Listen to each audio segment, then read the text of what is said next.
Central Where do you New York. live? I live You're in in Central New York. Okay. outside Syracuse, New York, in Cuyahoga County, Auburn, New York, home of Harriet Tubman, William H. Seward. My county was also my county is also the birthplace of the 13th president of the United States, Millard Fillmore, who may or may not have poisoned President Zachary Taylor to become president. We don't know. John has a whole one-man show about the vice presidents. I can't wait to hear. Yes, it's true. Wow. It's true. It's true. My Adlai Stevenson the First is wonderful. Not the guy that ran against Eisenhower both times, his grandfather. It's amazing. So how did we get here? I don't know. Do you ever just feel like, how did we get here? He never let me introduce the guest. It's the Seti Bimco Show with your hosts, Tim and John. Take a ride on their mystery ship. Try to find the mystery restrooms. Try. It's the Seti Bimco. It's the Seti Bimco Show. Do you know what episode it is? I'm not sure. Clue. I have no clue. 522. There you go. Episode 522. The show where we talk about embarrassing high school moments in real life and in the movies. And as we said, we're going to try something new this week with a guest. And this guest wanted to watch a movie from 1989 called Teen Witch.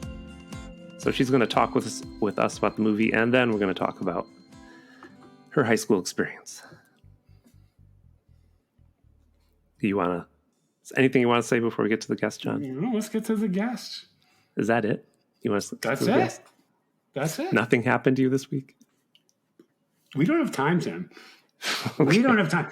Let's go. This episode is so chock full of comedy. We don't have time to talk about our miserable lives. Let's get to it. All right. So, John, anyway, enough talking. I'd like to introduce our guest, Georgia. Hello. Georgia, did you want me to say your last name? I should ask you all this. How much do we want to know about you? You can say my last name. Yeah. Okay. Can you pronounce it for me? It's Dodson. Dodson. A strong English name. That's how badly prepared I was. Georgia Dodson. Okay. She's our guest today. Dodson. And she's a film editor in L.A., and we're trying something new this week in that we watched a wonderful movie that Georgia suggested. And then we're going to talk to her about high school. And this movie's all about high school because this movie is Teen Witch. I could also talk with you about Teen Wolf and Teen Wolf 2, but we'll stick to Teen Witch for this one. I never saw those. Well, they're great. I recommended this just because I feel like my high school stories are not very good. So I was like, should. I know I had a weird high school experience. It's not normal, which is why I think Teen Witch is, I don't know. Well, then that's special. Good. If it wasn't normal. There's a lot to talk about with Teen Witch. I mean, did you love it? I love it. Well, I'm going to love talking about it, but John told me he had to stop 4 times to get through it. I did have to watch it in 4 segments. I haven't watched it in a really long time, and I actually rewatched it this morning, and it was pretty cool. I hadn't watched it in years. It had been a long time. So I took notes because there's a lot to talk about. I have lots of notes. Yeah. You take notes, John? My notes are all up here. Yeah. So these are not my notes, by the way. That's for like my actual movie project. That would be insane. Yes, for like, hey guys, I'm ready for the project. Check out my beautiful mind wall. Behind Georgia, we can see all her notes.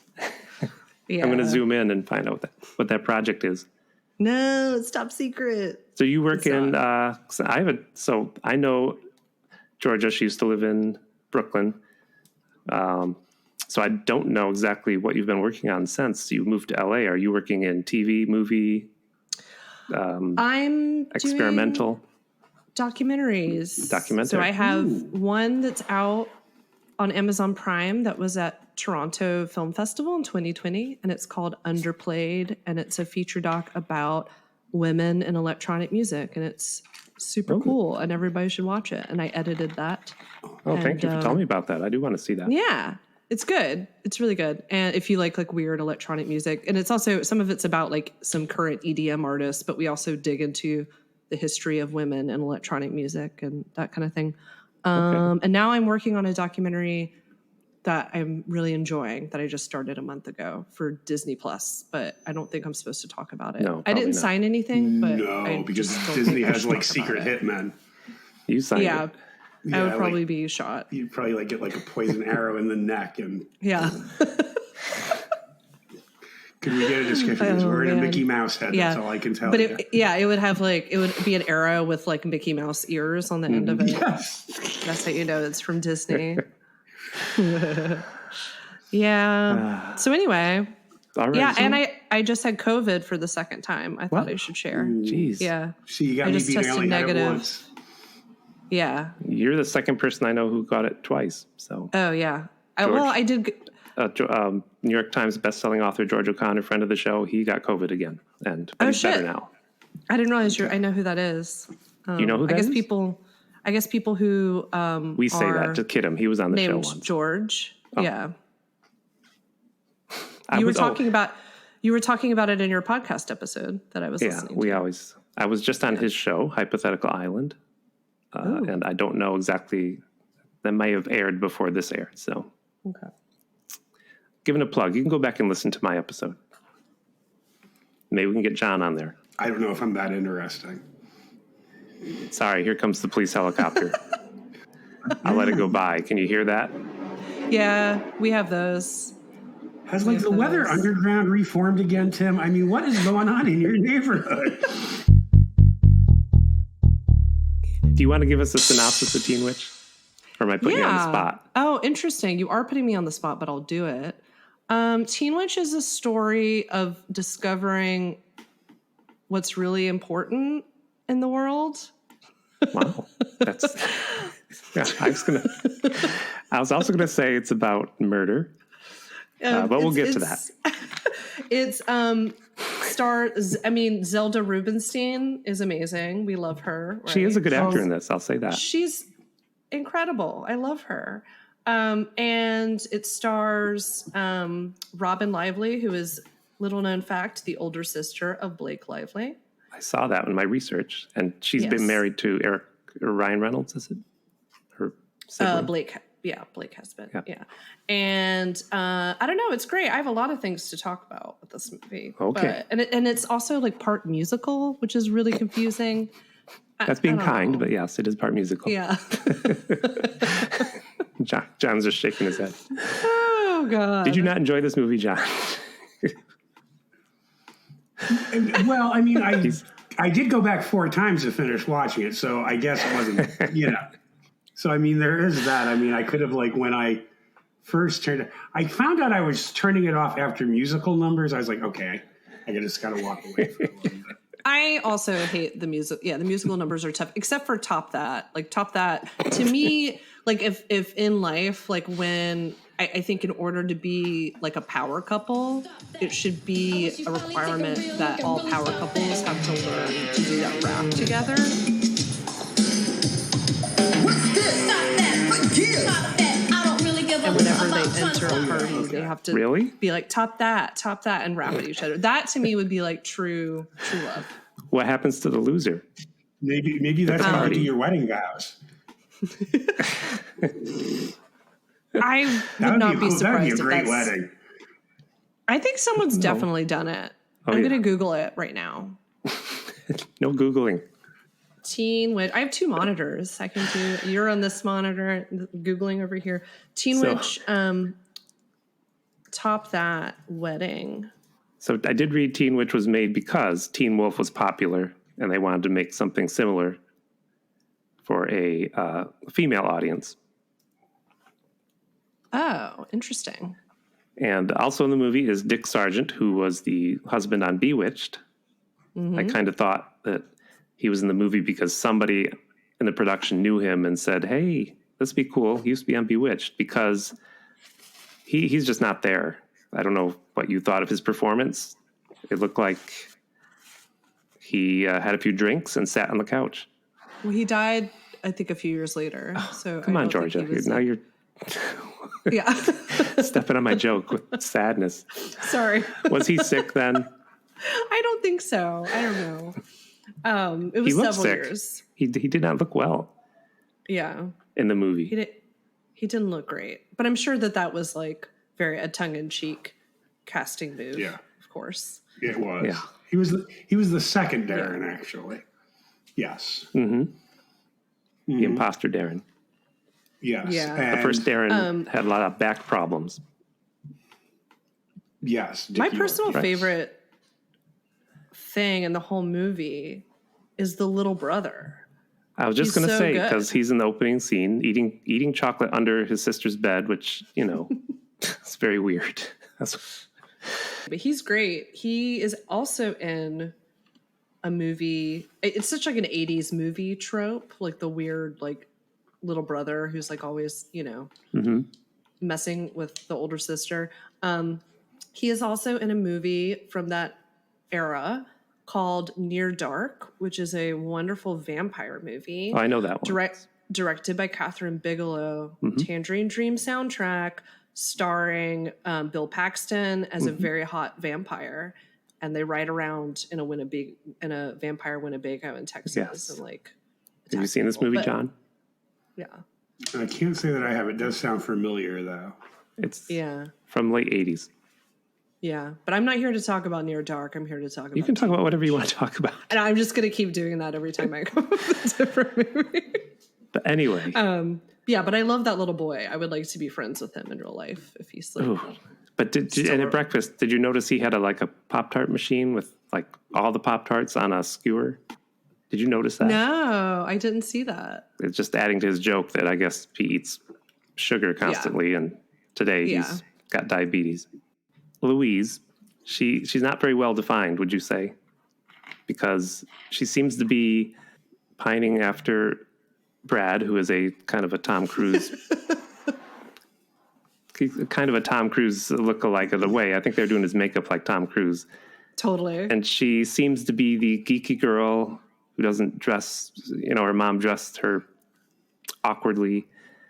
And yet, later on, I'm getting ahead of myself. We'll try to go through the movie, but the teacher is like pulling her birth control pills out of her purse to make fun of her. And I'm like, why do you have birth control pills? You seem to be the nerdy girl who never has a date even.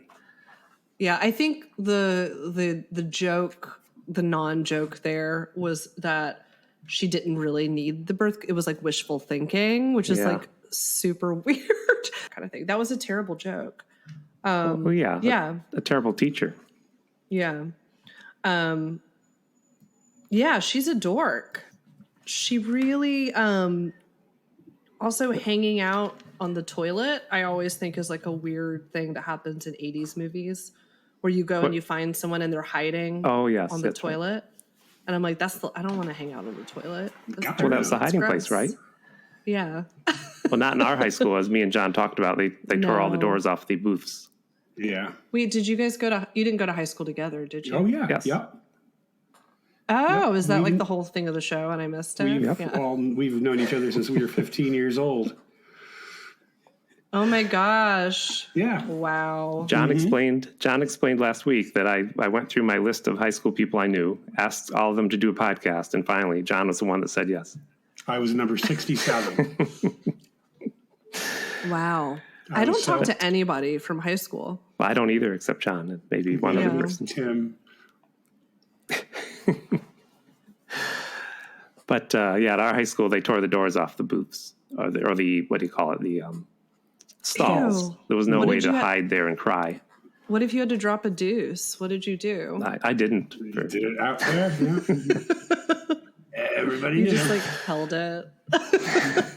Basically, yeah. Actually, that was our God, that's top, awful. We were talking about that on when George O'Connor was on. Now, you just hold it till you got home from school. Come to think of it, I feel like that happened in the boys' room maybe at my school too. What? They were holding it? No, I think the doors that they were all very constipated. No, they took the doors off. But it's hard to remember. You don't know for sure. You have no firsthand accounts, but you think so. I could ask my dad. My parents taught at my school. Oh. So. Oh my God. All right. Well, we'll talk about that. There's not a lot to say. But before that, she was... Back to Teen Witch.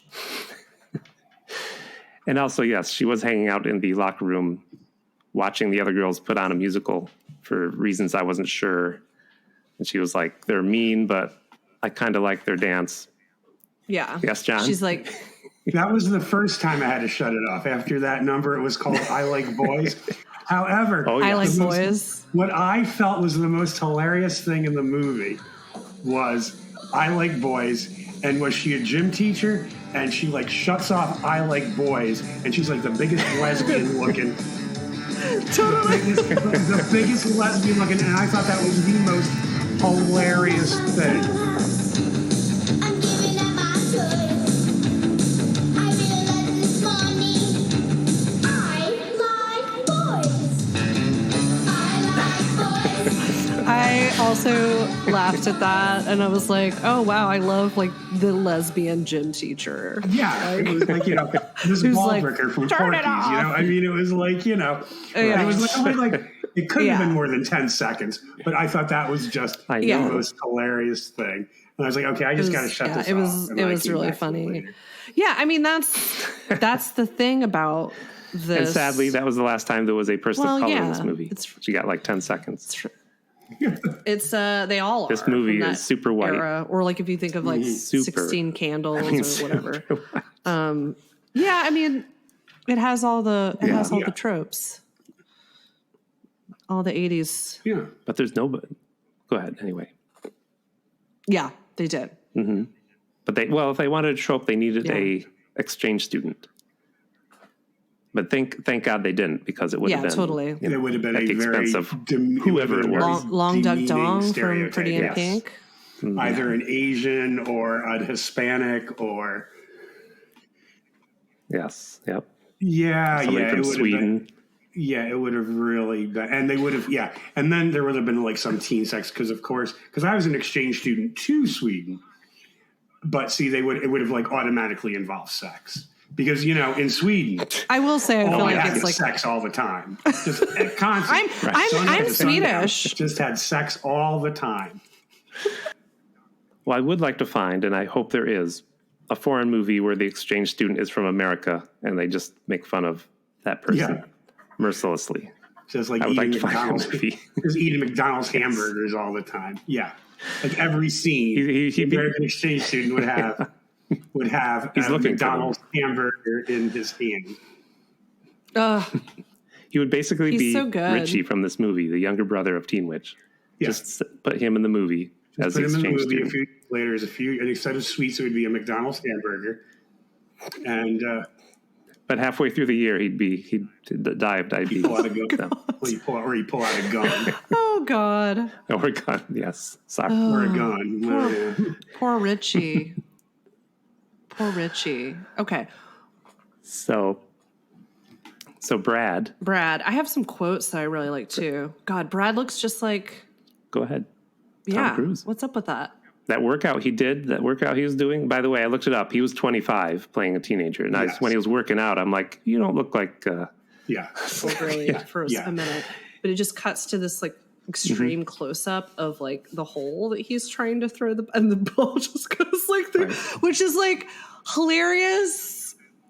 But also it's like if we're going to take this to like film studies 101, I thought it was very phallic. Yeah.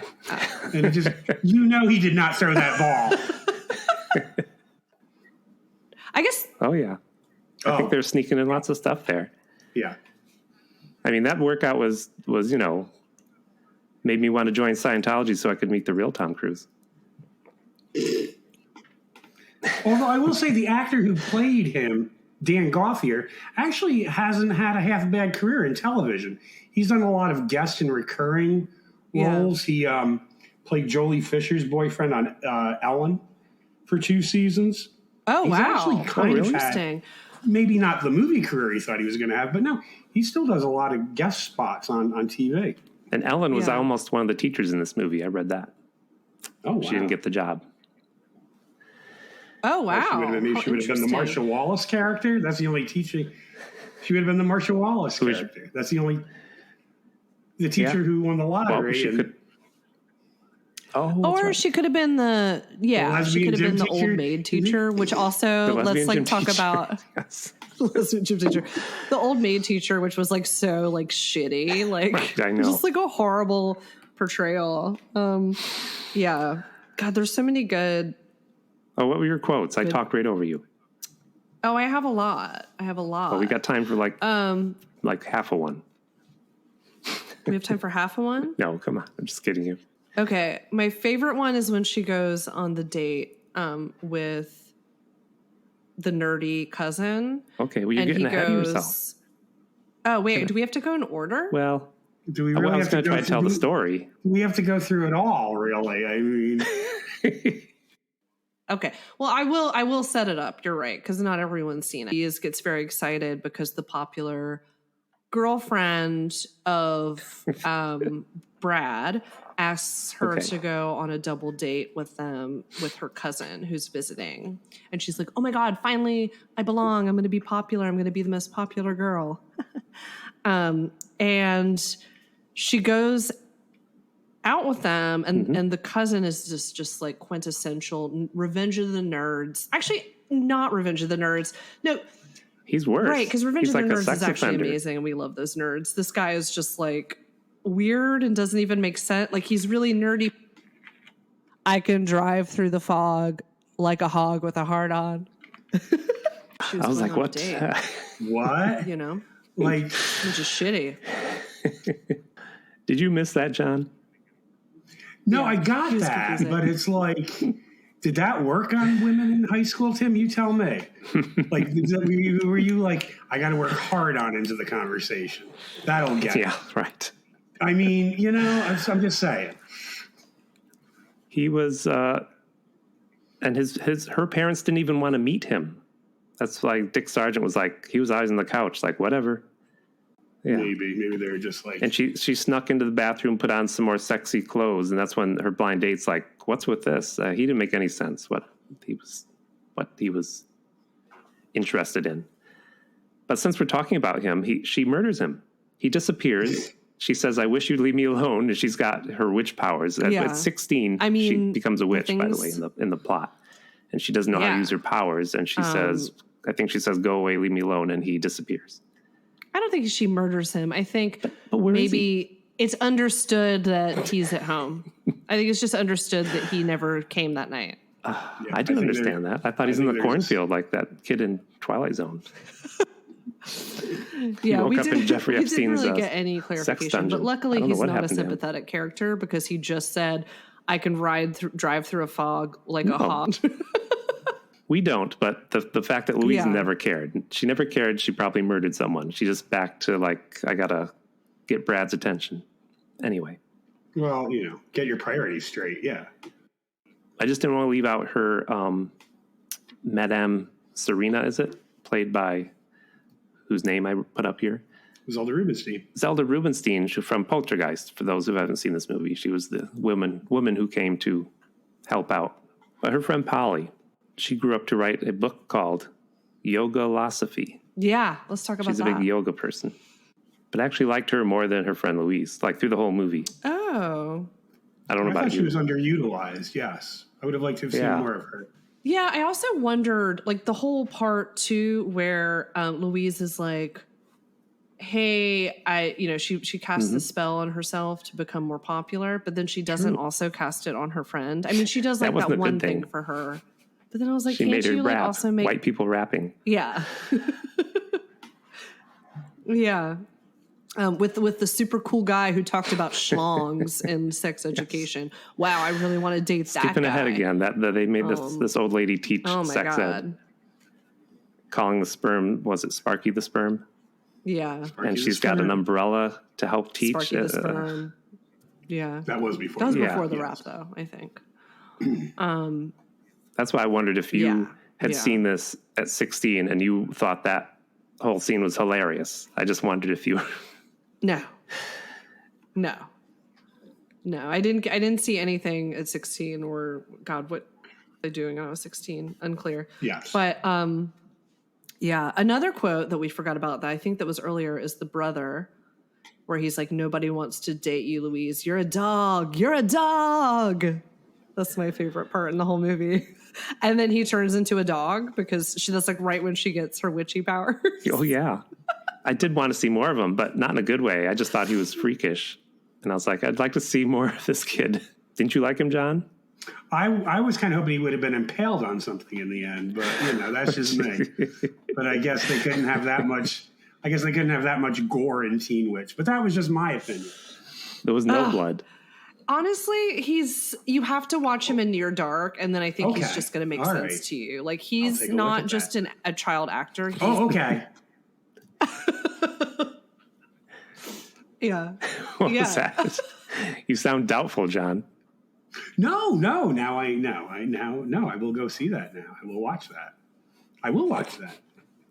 Because I would love to see that kid get impaled on something. One of my favorite quotes. If I go watch this movie and this kid is not impaled on anything, I'm going to be so pissed. I don't remember if he's impaled. I feel like he probably gets. It's been a while since I've seen Near Dark. Spoilers. Yeah. Come on, John. Didn't you like his quirky ways? I think maybe he got into movies too soon. I think maybe they should have started him out with like 30-second commercials, because he was an awful lot to take in an hour and 36-minute movie. That's just my opinion. I'm just giving my opinion. That's all.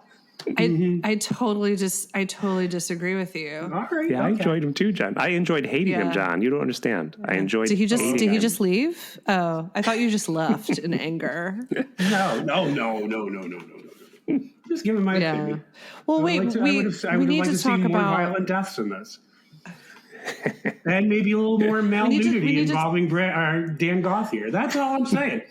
I would have liked to have seen the kid die. Was definitely. I would have liked to have seen the brother die a very horrible, violent, gory death. And I think there should have been some more male nudity with Dan Gothier. Those are my two issues with this movie. He did have some. Discuss amongst yourselves. Is that Brad we're talking about? I forget his real name. Brad, yes. Okay. Yeah. He did have some. Well, that brings me to my next. Well, actually, I'm going to skip ahead, but I'll go back to the concert. But the abandoned building trope, a date in an abandoned building, yeah. Brad finally, likes Louise, just to set it up, so people know what you're talking about, and he takes her to the woods to an abandoned house, and I thought, 2 words, is Brad a serial killer? Date rape. That's what I was thinking all those. Where's this movie going? 2 words, date rape. No, because why else would you, unless you were going to murder her?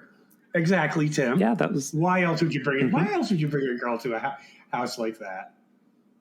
I mean, I think that was just terrible.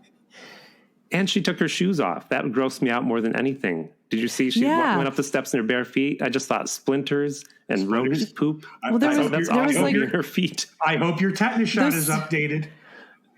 Those stairs were covered in moldy carpet. Yeah. Also, I don't know if anybody else noticed that. I noticed. But yeah, it is. But you know what? I'm going to take a different road here, and I'm not going to blame Louise. I'm not going to victim blame. I'm not going to victim blame like you men are.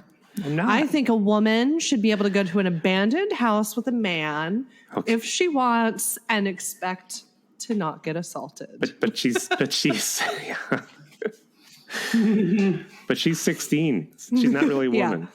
Well, I will say, as someone who grew up in a rural place, you did kind of just hang out in abandoned houses. Okay. And it's not like you could bring dudes. Not that I was hooking up with dudes all the time in high school and in abandoned houses, but I feel like if you wanted to get away from your parents, you would certainly. Like you're making a case for this. Yeah. Listen, guys, don't knock it till you tried it. Yeah. Okay. I'm sure there's a moldy mattress in there. We thought they were abandoned houses in the little town we grew up. Then it turns out people actually live there. We're like, oh, so sorry. Yeah. So sorry to bother you in your home. Yeah, that would have made a better movie, I guess, if there were some squatters. Yeah, exactly. There are actually people living there. Whoops. Yeah. So not only would this film be a lesson about like being true to yourself, but it would also be about, our economic problems in this society. Right. So they do the worst. I think I would have rather heard another rap song than watch them make out, because she was like eating his tonsils or something. Yeah, what was up with that makeout scene? And I watched it at like 7 a.m. this morning, and I was like, honestly about to hurl.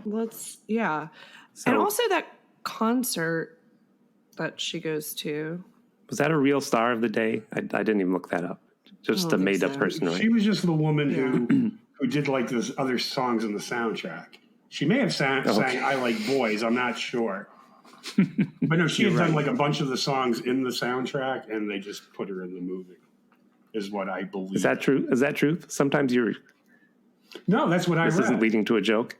No, it's not leading to a joke. Why would I joke about such a serious subject, Tim? I didn't look her up. Look how serious I am, Tim. I'm putting on my reading glasses. This is how serious don't joke about this movie. This is no joke. I think she's meant to be kind of like a Tiffany Sheena Easton hybrid. Debbie Gibson. But I also love Deborah Gibson. The muscles. Deborah, the muscle saxophone man, which is also like Lost Boy. Like that makes me think of the Lost Boys with Timmy Capello. Like he's the shirtless saxophone man. I love that. That's a very why are these movies all the same? Like, are there movies right now that when we look back, like I don't know, I'm not watching what the kids are watching, but are we going to look back and be like, these are all the same in that way? I don't think so, because it's so much easier to make movies now and like the last 15 years than before. I think you'll look back and see a lot of magical young girls in love with vampires and werewolves and wizards, maybe. I don't know. Yeah, that's not but really. Like, there's just so many that it's hard to like draw a through line. I guess like inventory is, but I think it was the friend. What's her name? Polly. Yeah, Polly. And she says something about. She quotes something. She says, "I read it someplace," and then she said, "Probably Rob Lowe." Did you catch that? Yes, I did. I remember, and I couldn't remember if Rob Lowe had been in trouble yet at this point. Yeah, was that like what's so funny about Rob Lowe at that point? I didn't do my research. Yeah, you didn't look it up. You don't know Rob Lowe's criminal history. Rob Lowe had the videotape. That was at the 1988 Democratic Convention. Which would have been this movie's 89, so July or August of 88. So maybe. Oh, that must be it. But I don't know when. But I don't know when it became public, though. That's the only thing. Like, it seems to me it didn't become public till like 89, 90. I'm not sure. I don't know. But I don't know. Louise has a funny quote about her brother, who we were talking about, and John made sure we stopped talking about. But at one point, she says, "I have a little brother, so I know about men." Yeah. Which I hope that was a choke line. That's really funny. Anyway, that's really funny. There's a lot to unpack. There also, did you notice the mallard duck on the back of her bedroom door? That I felt like the set designers. I'm just like, what? Like, this makes no sense. They couldn't afford to have anything real in this movie. She mentioned U2 once, but yeah, I liked that joke actually, because she was doing the she's doing the spell. And Polly's like, what are you saying? And she's like, I'm just singing this like new U2 song. It's an import. It's in Irish, so it sounds funny. So dorky. It's so dorky. Sorry for my mouth noises and my COVID cough. Oh, don't worry. I'll edit it out. Cough. Yeah. So anyway, I edited it. This old lady, Madame Serena. You're like, I'll edit that out. Yeah, sorry. She wants to teach Louise how to turn her friends into love slaves. I thought that was a little questionable. Yeah, I mean, that's that brings us to the whole, like, meaning and resolution of the movie, is that, ultimately, like, Louise does get what she wants, but then she realizes, is what I want more important than being myself?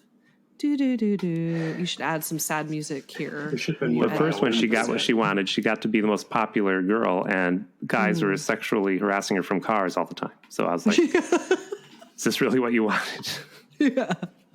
Dressed entirely in stonewash. Jacket, jeans. Yeah. Because they did a musical montage of men following her in cars. I feel like maybe 4 or 5 months into the pandemic, like the real serious part where we really were all freaking out early 2020. I remember going for a walk in my neighborhood and a car full of men whistled at me, and I was in a mask and in sweatpants, and I was but I was actually hey. Because I had just been in my apartment for 2 years. 6 months. Yeah. So I was oh. Was this a truck full of 6 men? I don't know. I don't know. I can't remember. It was that would be probably scary. Probably workmen. Yeah, it was early in the morning. Oh, so. It was a work truck. They were just all in the back, 20 men going to the work site. So Teen Witch, any final thoughts, John? I said everything I wanted to say. I wanted to see Dan Gothier naked, and I wanted to see that old brother impaled, a violent, gory death. So I've said all I have to say. I can't believe you didn't enjoy this movie. There was a rap song. We didn't talk about that. I didn't say I didn't enjoy it. I feel like I ruined your lives. I'm going to insert that rap song. My life was ruined much longer before this. Don't you worry.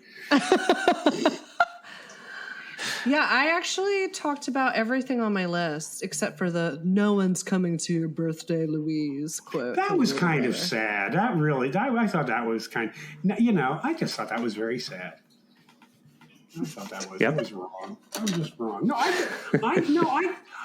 got emotionally invested in part of this film. I did. I felt very sorry for it. I felt very, very sorry for it.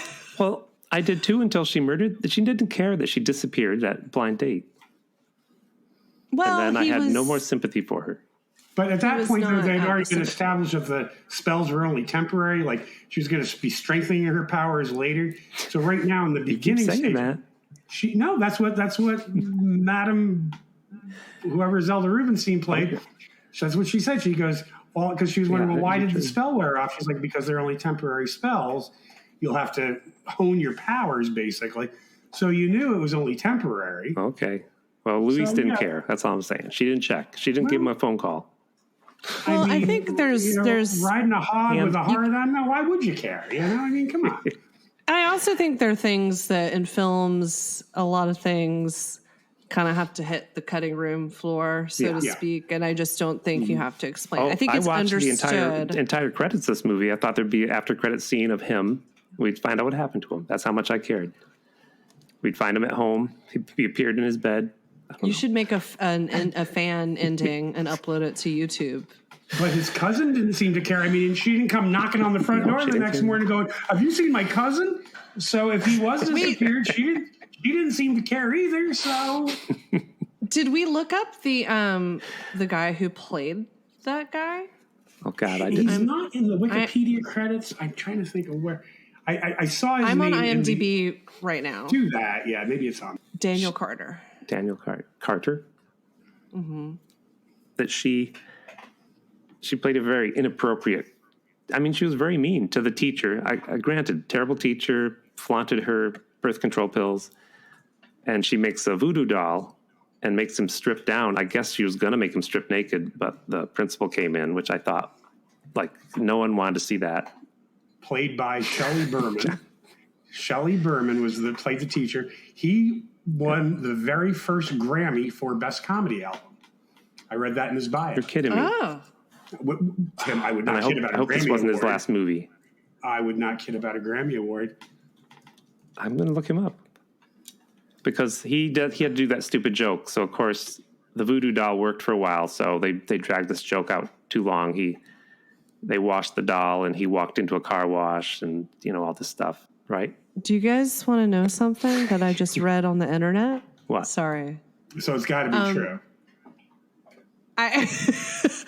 So Daniel Carter is the geek from Teen Witch. Mm-hmm. And on his IMDb, he's in that movie, and he's in a movie called How I Got Into College from the same year as Egghead. So I think he's typecast.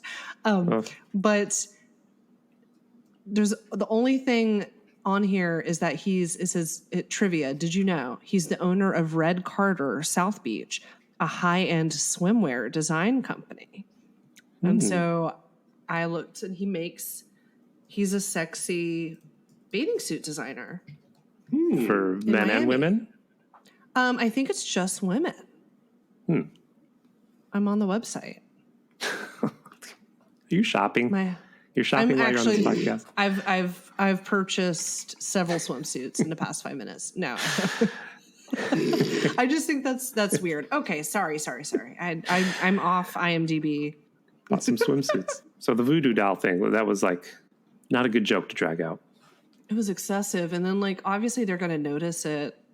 And I didn't really understand, like she's carrying it around in class and like poking it. But I didn't really understand that as like a witch thing. Like why does she have to do the voodoo doll when she can just think it? Like I'm sure she could just be like, oh, she I could want tell him people to, what to do.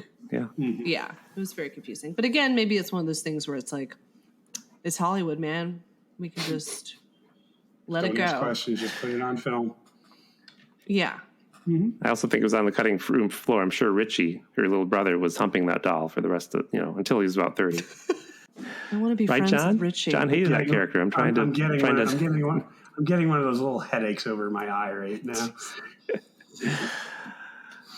All right. Oh, no.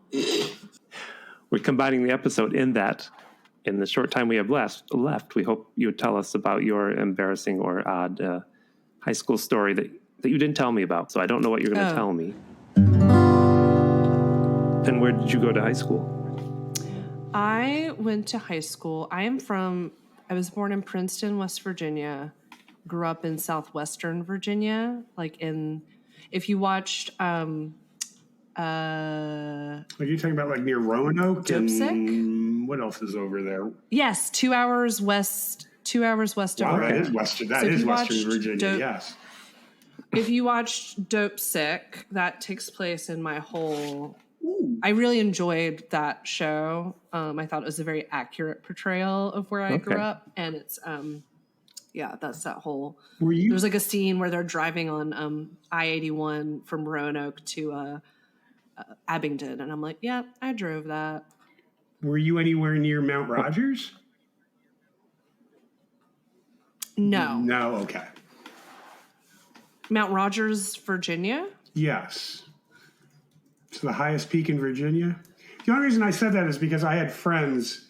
I lived in North Carolina for a lot of years, and I had friends who had now I guess they live up there full time because they got the place winterized, but it was just like basically a cabin with no heat.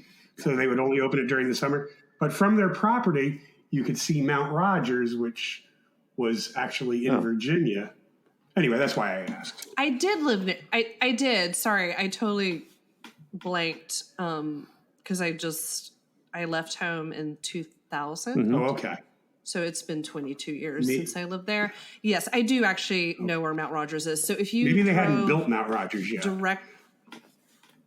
If you had driven like basically back east up to I-77, that's where I lived. Okay. I didn't go to Mount Rogers a lot though. That was near. I feel like I was on like the volleyball team. I feel like I played probably a volleyball game over there at all right. Chilhowie High School. I'm looking at the map and I'm like, yeah, I went to Chilhowie for a game. I know of that town. Yeah. But you do? Yes. I met someone from there. Really? Yeah, in college. Like, where did you go to school? Pittsburgh, once. Oh, the Paris of Appalachia. Yes. That makes sense. Is that what you call it? I was like, yes, because, well, like, no one would ever leave. Like, I don't know. To me, if I'm out in the world. You're not going to go to Pittsburgh. Especially, like, in New York, no, I love Pittsburgh, actually. But I'm just saying, like, in LA or New York City, I never meet anybody from where I'm from. And I'm the only person from my high school that, like. Left. really left. I think some other people left, but not like in the same sense. I got what you're saying. Yeah. So like they, So you grew up kind of in Appalachia, you would say? Yes. Although I would say Appalachia. is the proper for our area. Because John and I aren't far from the northern reach of Appalachia when we were in high school together. That area is kind of surrounded with that. You were in upstate New York? Yeah, it's more near Ithaca, I guess you would say. You go outside downtown Ithaca and you're really out there in the sticks. Yeah. I mean, I was held at Crossbow Point because I was running with, I won't go into the whole story, running in the woods with friends, and somebody didn't see a sign, and you're just in the woods, and suddenly there's a person with a crossbow, and she's like, "You're on our property. Best be turning around." Oh my God. It was very Loretta Lynn, Coal Miner's Daughter. Right. Yeah. A wonderful movie. Mm-hmm. Well, we didn't go to school on the first day of hunting season. That was like a holiday. We had school. Nobody showed up. John, but like half the kids weren't there. Right. Yeah. I mean, we had school. And it was very customary. I remember leaving school and like someone would have just like a dead buck like in the back of their truck, and you're like, oh, cool. I don't know. So my parents. We had. I'll make this quick. We had, before John moved to where I lived. Sad. Everybody was okay in this story, but again, everybody went hunting, and this was 8th grade, and one kid shot the grandfather of another kid by accident. He lived. Well, that's the story. Hunting deer. That's the story they gave. That's the story. Well, okay. His excuse was, I thought he was a squirrel. So, of course, people mercilessly made fun of him all day. Totally made up. You should have said, I thought you were a bear. Anything else? A Sasquatch? Yeah, exactly. I thought you were a witch. I thought you were a teen witch. We shoot teen witches here. A squirrel. Full circle. Yeah. Sorry, interrupting your story, George. 6 foot tall. No, I didn't squirrel. have it. You don't have a story. What's the funniest thing that happened to you in high school? The funniest thing? Or most embarrassing fun? I made a list of like a couple of things. Okay. Mainly because like I didn't have a normal high school experience. So I was in this rural area. My parents were back to the land hippies that had moved in before I was born from South Carolina and North Carolina. Oh. So like in the 70s. And so we were the devil worshiping people who didn't go to church and blah, blah, blah. My parents were teachers and all that. So I didn't have a lot of friends. Yeah, I would actually say I would be similar to Louise in this movie, except like more internally goth. Okay. And I just was like a really good student, and I read a lot of books and stayed at home with my parents and like all that. And I graduated early, so I went to school when I was 17. Fancy. So, I started school early. It's like, the whole thing. So I didn't do that much stuff. So that's why I don't really have any stories for you. But I did write down a few things that I'll tell you. Yes. Would you like to hear? Sure. Yeah. Okay. I'm here for it.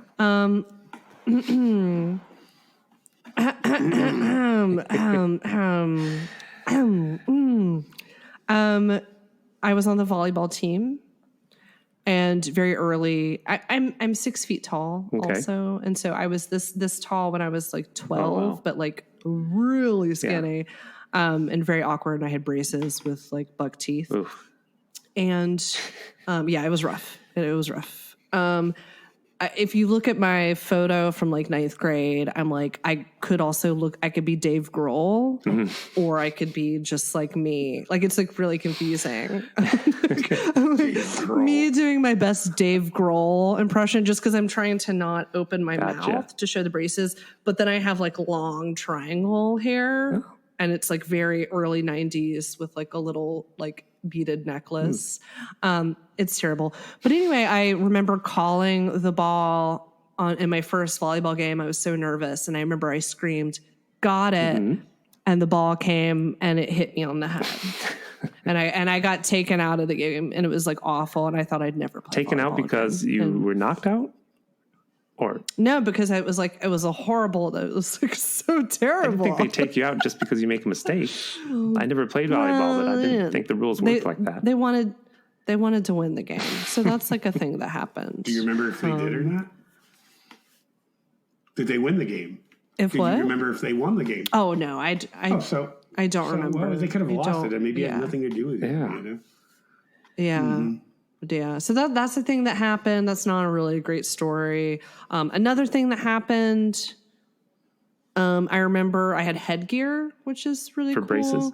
Yeah. And I was like 13 and I had to put it on when I came home from ninth grade. And I remember lying on my couch watching Doug, which you guys perhaps don't know. I have heard of it. But like that was, I know that was kind Doug of is, yeah. my early millennial era like cartoon. He's like the kid with the football. He's like the kid with the football shaped head, right? Yeah. And the song is do do do do do do do do do do. And he's got the best friend Skeeter. Who's like, you were watching it because you were a child. I was watching it because it was my heavy pot smoking days. Dude, Doug's on. The kid with the football shaped head. Yeah, and also he had Pork Chop the dog, and he was in love with Patty Mayonnaise. John's having a flashback. And he was in love with Patty Mayonnaise, and every time she came on the screen, he'd go, Patty Mayonnaise, and it was this like weird moment.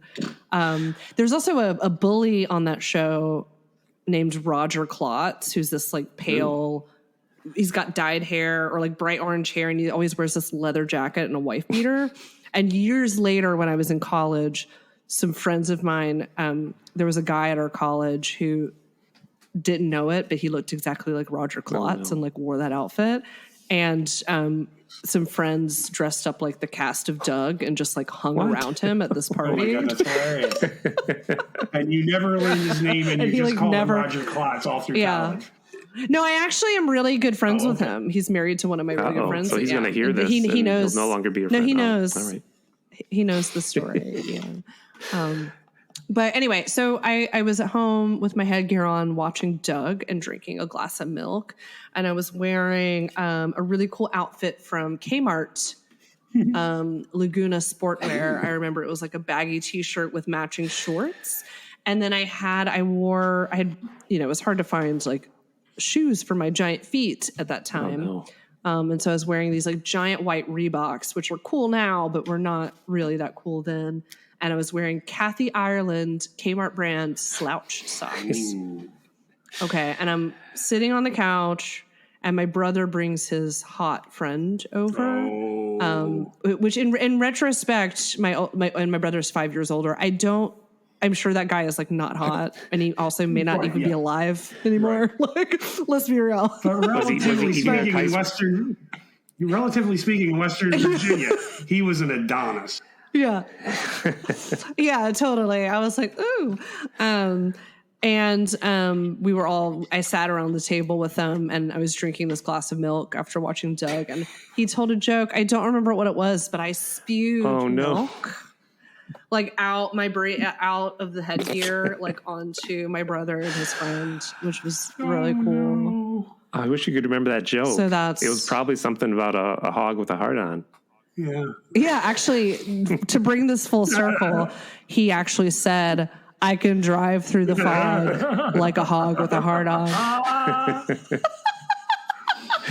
And then he just disappeared and we never saw him again. Yeah. Yeah, and I just loved that joke. So that's why I love Teen Witch. The end. I very am interested in your parents were hippies for like still are, or yeah, they are. And they are like beekeepers. They're retired. They keep bees, and are they still in Virginia? My dad loves pot. Yeah, they are. Okay. They're the safest. Yeah, they're good. My mom actually has COVID. We had mother-daughter COVID. She's okay too. Is it? I know. Instead of matching outfits for the Christmas card, you just both got COVID. That is adorable. I am curious. You say we are best friends. You didn't have that relationship with your mother, did you? I hated those mother-daughter. When I have COVID, she has COVID. She's my best friend, my mom. I'm like, oh, no, she's not.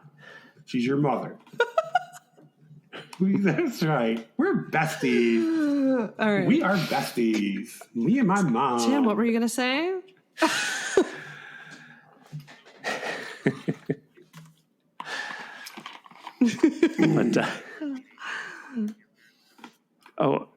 Doesn't matter now. So when you Me? I've been derailed. I just wonder, when you were a teenager, if your parents were cool with pot. Were they like, okay, you can smoke this when you're 18 and we're not going to pretend we're not smoking it? Yeah. Okay, so here's the funny thing about all of that is that I think my brother definitely did all that stuff and partied. I didn't. And I didn't find out until I was 35, which for the record, I am 39 right now. So like 4 years ago, I basically found out very recently. Now I'm like, should I say this on a podcast? I think it's fine. We're guessing nobody listens to us, so don't worry about it. Well, I found out, I guess I never knew that my dad was smoking pot the whole time. I think there was a period where he didn't smoke pot, actually. Mm-hmm. But there was a point where he was apparently growing it, and I had no idea. And wow. And he had it all like under the porch, apparently. But my mom told me about it later. I mean, now we're fine. So I'm not a pot smoker. It's not good. Yeah. It's not good for me. I have I have meltdowns. I know, but I live in California. I think everybody assumes that I'm always you're all chill. I'm like, but I'm microdosing right now. But you don't have to worry about saying anything on this podcast, because like that record they sent up with Pioneer 10, that like went past Jupiter and Uranus, and they're hoping one day that some alien life form will find that gold record. More people have heard that record than have heard this podcast. Good one, John. Why didn't Kevin Cablasto think of that one? Jeez. So I didn't even know that my dad was smoking pot. And also it definitely was not like, okay. Like they were very strict. And part of that was very strict as well. Like they're cool, but they were strict. Part of it was that my brother, I think, had been a little wild. The other part was that we lived in a rural area. It wasn't like I could walk down the street safely to like someone's house or hanging out in high school was like doing drugs by the water hole. Like everybody would go to the water hole and like they were just like, you can't go to the water hole. And in retrospect, I thank them, Was the water hole a place to swim? Is that where it's there? Yeah. It's just like a wide part of a creek where people. It's where they would drown witches. Yeah. Okay. Before we say goodbye, we do a stupid quiz, and there's no like. I don't know if you heard entirely one of our old episodes, but we do a quiz about the movie we watched. I subscribe. Don't look so worried. I subscribe. I do. Never listen. I subscribe to your podcast. More people have listened to the record on Pioneer 10. Not true. Not true. I subscribe to your podcast, and I listened to an episode a couple weeks ago with the guy that was the drug dealer in New York as a child, right? The guy that dealt drugs on the street. Yes, the brownies. The brown. Yeah. And then the hardcore drug dealer. And then I was listening to you guys were talking about Patty Duke right before. And then I was telling Tim that I love The Bad Seed, which Patty Duke is in. That's like a classic film. Patty Duke and Patty McCormick. Have you seen that one, John? Oh, yes. Okay. As a matter of fact, I remember going to see the play several times. Yeah, I think we went. It's a stage play. I saw the play several times.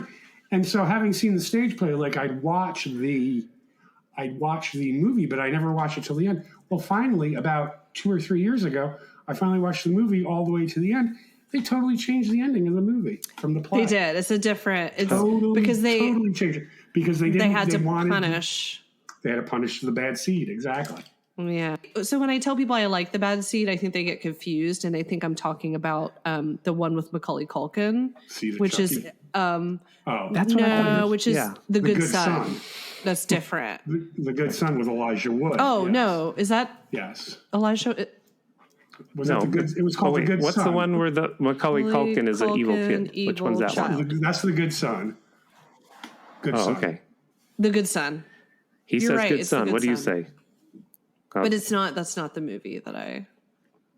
It's The Bad Seed is different. Also about an evil blonde child, and I think that's why people get messed up. Yeah. Oh. Yeah, but the whole concept of that stage play and movie is nature versus nurture, if you ever want to get into that debate. Okay. But I was very into that movie as a child, which is disturbing. Yeah, it's been one of my favorites. As a child? Is that, I always going to say, well, yeah. I thought that's a weird one to be into as a child. I was like 25. Yeah, I know. Yeah. Wow. When I was a child, I was obsessed with Hitchcock's Lifeboat. Whenever I'd see that on. I've never seen Lifeboat. That's a child maybe shouldn't watch it. Like they saw off the guy's leg and like he's got gangrene and stuff. You've seen it, John? Yeah, it really bothers me because they throw the Yorkie out, and I had Yorkies at the time, and they throw the Yorkie out. Oh no! Yeah, it's like it's like this horrific movie. It's terrible. It's very that scene really really upset me. Yikes. Yeah, I think and B. Arthur was in this, and she ate one of the. She ate one of the people. B. Arthur? Mm-hmm. George is believing us. B. Arthur? George is believing you. She wasn't in it. I'm sorry. I love B. Arthur. George is we should have kept it up. She'd be watching Lifeboat tonight instead of doing her work. Don't drag me into this. Cannibal B. Arthur? No. Cannibal B. Arthur and Lifeboat. Oh God. That's our next. I would watch that. So before you go, let me get through this stupid quiz I do every week. I'll call it the bib SETI Q&A. Brain twist. Answering quizzes. Theme song. Do you like quizzes, John? I do love quizzes. I'll call it SETI Q&A. Brain twist. The Bibco. I love quizzes. The Bibco. I'll call it theme song. No. Oh God. John loves it. Mm-hmm. You ready, John? I'm ready. It's the same questions every week. So from this movie, Georgia, who would purposely fart in a crowded elevator? Who do you think? From Teen Witch? Easy. From Teen Witch. Well, which character? The little brother. Exactly. Ding, ding, ding, ding, ding, ding, ding. Did I win a prize? I think so. Yeah. No, there's But I was going to say maybe the blind date David and Richie. I think those two together would compete. Yeah. Yeah. No, I would in the same elevator. But yes, Richie. Yes, definitely. Richie would be on the elevator on the way to the diabetic ward in the hospital. I wanted to say something less obvious, but it's like you can't say anything else. You can't. There's no you can't wrong be or like right to Brad. And it's like, well, obviously Brad doesn't fart. Clearly, of course not. He's too gorgeous. No, he doesn't have a butthole. He's too dreamy. He's just too dreamy to. He doesn't have a butthole. I think he goes that anyway. But he goes to that abandoned house to fart when no one's butthole around. Brad is what we call him. And who would have a spin-off show of their own? And I say David and Richie again. I just want to see those two together. Oh. Yeah, I want to say Richie just because I love him, but let me think about this. I feel like, I don't know, I want to say something that's like a little different. But I don't know. I'm going to say the parents. I'm going to say the parents. The parents would have their own, like, what was going on when she was out and about, like what was going on at home. And, Dick Sargent was, well, I don't know if he was, Dick Sargent was openly gay in the end. And let's face it, that father was gay. That's why the mother was so fastidious, because she wasn't, how shall I say, sexually satisfied. Because, he comes in with these sweaters. He's coming in with trays of milk and cookies. I'm sorry. No heterosexual father would do that. I'm just saying. You're right. So it's all about the yeah. Oh, well. Unfair. Well, no. Oh, unfair assessment. I don't think that's true. Come on. But, Tim, to answer your question. The sexual and or lack of sexual tension. So it'd be like, the typical, remember like the Ropers from the spinoff from Three's Company, where Mrs. Roper was always trying to get frisky with Mr. Roper, and he would always rebuff her. It would be the exact same thing. Mm-hmm. Yep. I would watch a spinoff with Polly. Yes. And I would watch a spinoff. What if there was a spinoff with the teacher who goes off with the count or whatever his name is? Yes, that would be a great, like their travels around the world. That would be awesome. I found her to be very boring. Well, I think she gets abandoned. I think it's actually a scam. So she gets taken and like left in a foreign country. Right. So that's the next Georgia? thing is that then she's abandoned. She can't get off of like Tahiti or something. She's like trapped in the middle of nowhere. And she's got to take a job in like a tiki bar, and then the wackiness ensues. Yeah. That's a good one, Georgia. Yeah. I like that. And then she gets a I like that. Thank you. Yeah. Well, I do work in Hollywood. Of course. That's the difference between you and I. See, my elevator pitch about the sexual tension or lack of between the parents, they'd be like, get out of this elevator now. Yes. You could be going to the top floor, going to the Emmys. Yes. That's the difference between you and I. There you go, because you're in Hollywood. Well, I just had a stupid idea that David and Richie would have a spin-off show. They'd be roommates, and they would fight over who gets to hump that ugly doll. Oh. I know. I hate David so John. much, though. Or no, John hates it's Richie. It's really hard. I don't think. The David that disappeared. But I just bought. Wait, which one is David? Oh, is it Dan? Oh, okay. Is it? Okay. It doesn't matter. Dan. No one's going to look at this movie. No. Nobody's listening to this. I did just buy 5 of his bathing suits. Okay.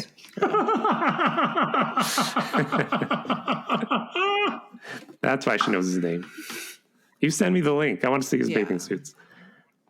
I will. I'll send it to you. Oh, and which character, could any character in this movie defeat Maude? Maude, as in B. Arthur's Maude. Yeah, I know. That's what I thought. I was like, are we still on B. Arthur? Defeat in what sense? Defeat in a death match. Oh, okay. So not, okay. Who could defeat B. Arthur? Well, I mean, we saw Brad work out, so holy shit, right? He could probably take her. But the answer is nobody. I'm sorry, nobody. That's the answer every week. No, the answer is always nobody. That's just the way it. I think Zelda Rubinstein could. Nobody. That's just the way it is in the SETI universe. It is. It's just the way it is. Nobody beats Maude.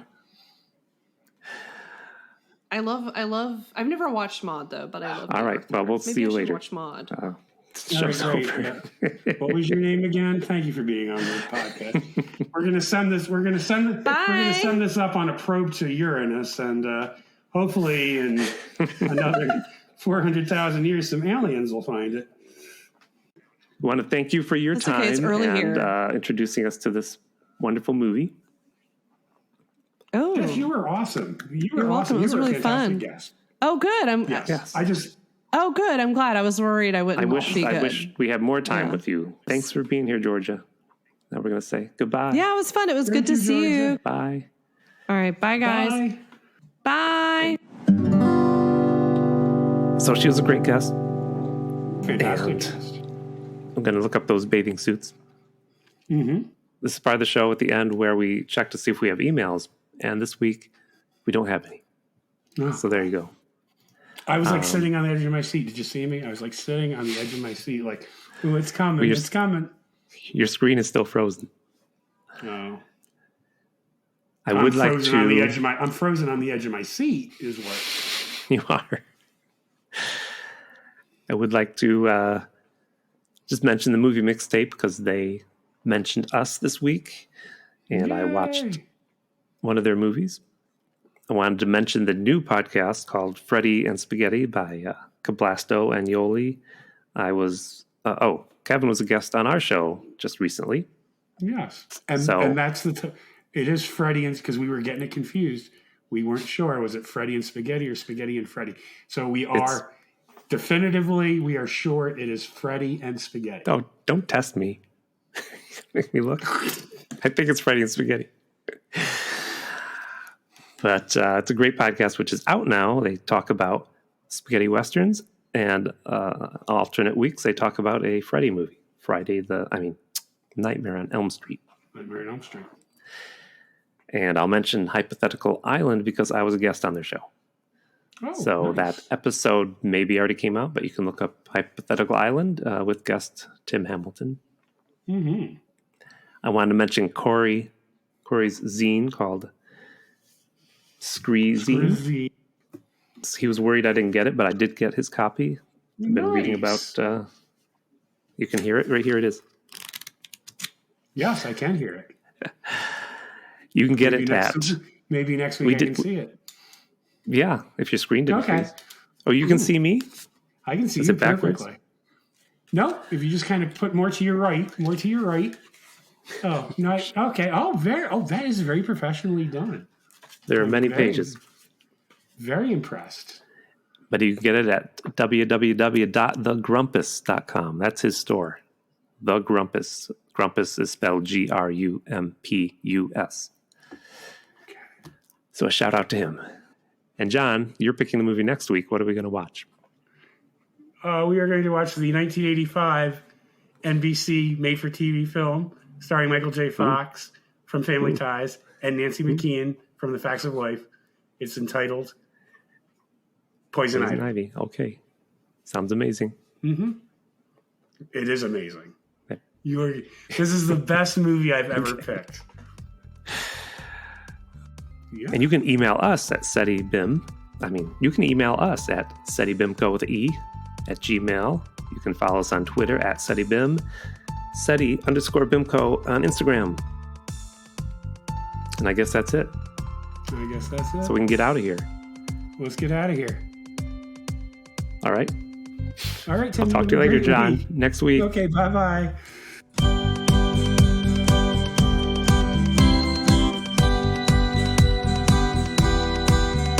SETI BIMCO is a podcast by Tim Hamilton and John Kelly. Produced by Miss Lee. Music by Tim Hamilton. This has been a Pretty Party Line production. Party line, it's a party line.